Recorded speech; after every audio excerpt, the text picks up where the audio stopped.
Olá pessoal, voltamos então com a nossa aula de norma e regulamentação. Estamos agora resolvendo alguns exercícios, tá? Comentados sobre o que vimos dessa aula. Bom, eu parei na questão 8 e hoje eu vou avançar com a 9, tá certo? Vamos lá. Sobre a PET, né? É falso afirmar que permissão de entrada de trabalho, hein, pessoal? Relembrando, o que é falso? Não está em conformidade com a PET. Adaptar o modelo de permissão de entrada de trabalho previsto no anexo 2 desta NR às peculiaridades da empresa e dos seus espaços confinados. Preencher, assinar e datar em 3 vias a permissão de entrada de trabalho antes do ingresso dos trabalhadores de espaços confinados. Possuir um sistema de controle que permita a rastreabilidade da permissão de entrada de trabalho. Entregar somente para o vigia a cópia da permissão de entrada de trabalho. Tempo. Meus amigos, falso é a letra D. Entregar somente para o vigia.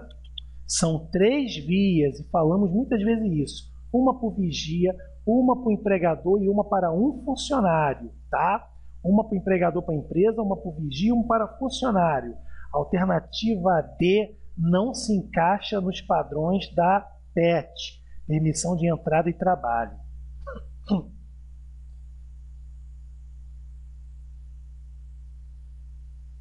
De novo, sobre a PET, é correto afirmar que encerrar a permissão de entrada de trabalho quando as operações forem iniciadas, informar quando ocorreu uma condição não prevista ou quando houver pausa ou interrupção dos trabalhos, manter arquivados procedimentos e permissão de entrada de trabalho por 5 meses, disponibilizar os procedimentos e permissão de entrada de trabalho para conhecimento dos trabalhadores não autorizados, seus representantes, fiscalização do trabalho, tempo.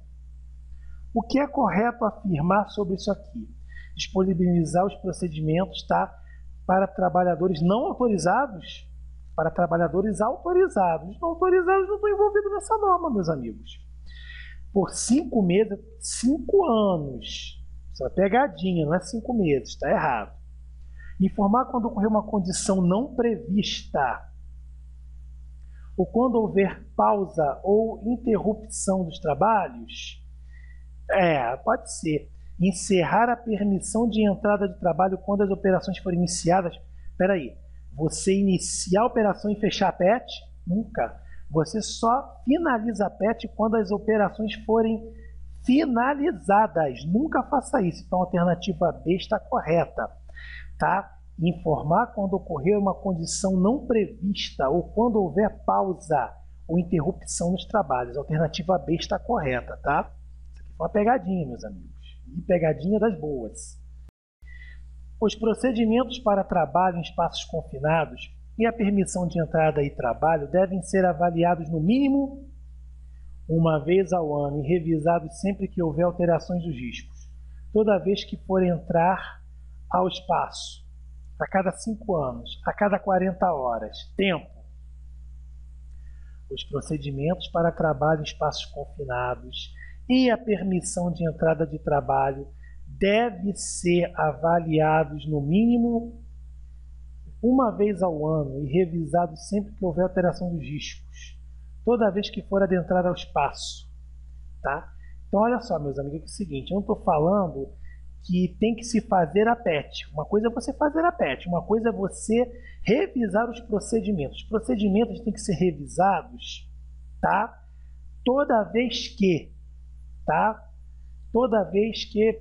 houver alteração de risco ou uma vez ao ano. Então, a alternativa A está correta.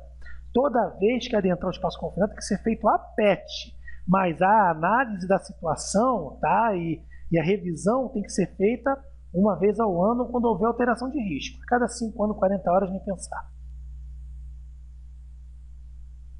O termo SESMIT significa Serviço Especial em Segurança e Medicina do Trabalho, Serviço Especializado em Segurança e Medicina do Trabalho, Saúde Especializada em Segurança e Medicina do Trabalho, Serviço Especializado em Serviço e Medicina do Trabalho. Eita!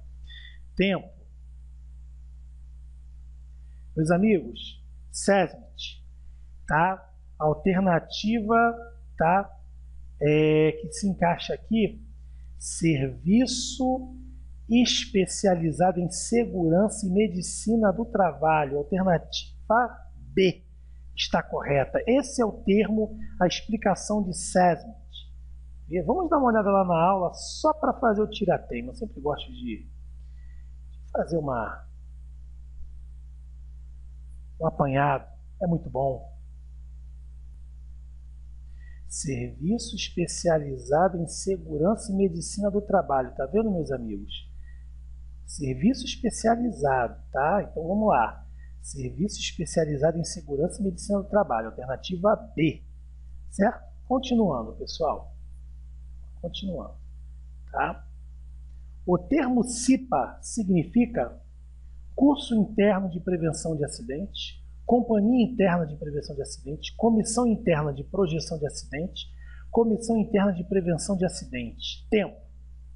Meus amigos, claro que é a alternativa D. Comissão Interna de Prevenção de Acidentes.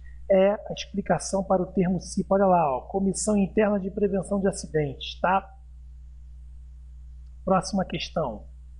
Bom, os procedimentos de entrada em espaços confinados devem ser revistos quando entrada autorizada no espaço confinado, identificação de riscos descritos na permissão de entrada de trabalho, acidente, incidente, condição prevista durante a entrada, nenhuma mudança na atividade desenvolvida ou na configuração dos espaços confinados. Tempo. Meus amigos, nenhuma mudança, se não tem nenhuma mudança, para que ela vai ser revista? Tá? Identificação de riscos, isso já é feito, não precisa ser revisto. Entrada autorizada, tá? Entrada autorizada no espaço confinado. Se é autorizada, não tem que ser revista, só quando é não autorizada. Agora, um acidente, incidente ou condição prevista durante a entrada, sim. E isso tem que ser revisto, sim. Tá? Aí tem que fazer uma revisão. Então, a alternativa C está correta. Continuando, meus amigos. O vigia é obrigado a desempenhar a seguinte função: emitir a permissão de entrar de trabalho antes do início das atividades, executar os testes, conferir os equipamentos e procedimentos contidos na permissão de entrada de trabalho, assegurar que os serviços de emergência e salvamento estejam disponíveis e que os meios para acioná-los estejam operantes, observar o estado de saúde dos trabalhadores, manter contato com a equipe e auxiliá-los. Tempo. Meus amigos, a alternativa A, B e C é tudo função do supervisor, não é função do vigia. Função do vigia é monitoramento. A alternativa D está correta. Observar o estado de saúde dos trabalhadores, manter contato com os trabalhadores e auxiliá-los no que for necessário. Aí sim, a alternativa C está correta. É a função do vigia assegurar que os serviços de emergência e salvamento estejam disponíveis e que os meios para acioná-los estejam operantes, cancelar os procedimentos de entrada de trabalho quando necessário e, tá? Encerrar a permissão de trabalho após o término de serviço, permanecer fora do espaço confinado junto à entrada, em contato permanente com os trabalhadores autorizados. Tempo. Assegurar que os serviços de emergência e salvamento estejam disponíveis e que os meios para acionar estejam operantes é função do supervisor. Cancelar procedimento de entrada em trabalho quando necessário, essa função é função do supervisor. Ele tem que passar a ordem, tá? Para o pessoal se retirar. Encerrar uma PET, nunca. Agora, permanecer fora do espaço confinado junto à entrada, em contato permanente com os trabalhadores autorizados, sim. A alternativa D está correta. Essa é a principal função do vigia. Tá? Alternativa D. Cabe ao empregador fornecer e garantir que todos os trabalhadores que adentrarem espaços confinados dispõem de todos os equipamentos para controle de riscos, previstos na permissão de entrada de trabalho. Manter continuamente a contagem precisa de número de trabalhadores autorizados no espaço confinado. Executar testes, conferir equipamentos, procedimentos contidos, tá, na permissão de entrada de trabalho. Emitir a permissão de entrada de trabalho antes do início das atividades. Tempo. Em função do empregador, tá? Manter continuamente a contagem precisa de número de trabalhadores, isso é função do vigia. Executar testes de equipamentos, função do supervisor. Emitir a PET, função do supervisor. A alternativa correta é a letra A. Cabe ao empregador dispor de todos os equipamentos e controle de risco previstos na PET. Então, ele tem que fornecer todos os equipamentos. Isso é obrigação do empregador. Alternativa A está correta. Todos os trabalhadores autorizados, vigias, supervisores de entrada devem receber capacitação periódica, cada 12 meses, com carga horária mínima de 16 horas. Carga horária mínima de 8 horas, 40 horas. 18 meses, carga de 8 horas, tá? Tempo. Falei isso várias vezes, estou repetindo. Gente, a alternativa B está correta. Aqui é periódica, tá? Uma vez por ano, mínimo de 8 horas. A alternativa B está correta. A capacitação inicial dos trabalhadores autorizados e vigia deve ter carga horária mínima de 8 horas, 40 horas, 30 horas, 16 horas. Tempo. Falei trabalhadores autorizados e vigias.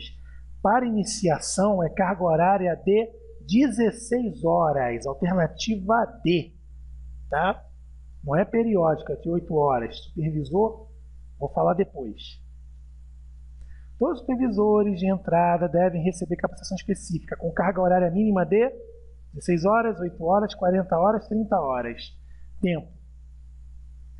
O supervisor tem que ter formação mínima, com carga horária de 40 horas.